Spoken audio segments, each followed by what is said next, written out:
शहरातल्या एक मोठ्या कॉलेजमध्ये रिया नावाची एक श्रीमंत घरातील मुलगी शिकत होती. ब्रँडेड कपडे, महागड गाडी आणि तिचं रुबाबदार वागणं हे सगळं तिच्या ओळखीनेच भाग होतं.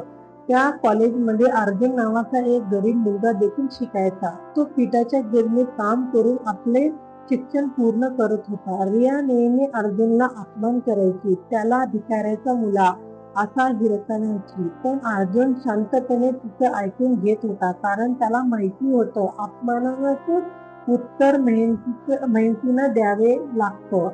एवढे एक दिवस कॉलेजमध्ये एक मोठा बिझनेस प्लॅन स्पर्धा झाली.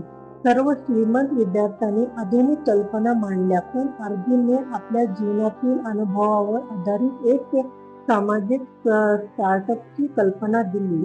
गरीबांसाठी मोफत शिक्षण आणि परीक्षण देणारी डिजिटल प्रणाली.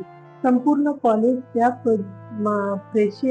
प्रेझेंटेशन ऐकून थक्क झाले. परीक्षकांनी त्याला पहिला पुरस्कार दिला आणि एक मोठ्या कंपनीने त्याच्याशी पार्टनरशिप केली. आज अर्जुन एक यशस्वी स्टार्टअपचा संस्थापक झाला आणि रिया ती त्याच्याकडे रोजगार मागायला आली. अर्जुन हसून म्हणाला, त्या काळात तुझं अपमान ऐकून घेतलं, कारण मला माहिती होतं वेळ माझी येईल. शिकवण परिस्थिती नाही, तर तुमचा दृष्टिकोन तुमचं भविष्य ठरवतं. अपमान सहन करूनही पुढे जाणाऱ्याचा यश खरं गंमत मिळतं.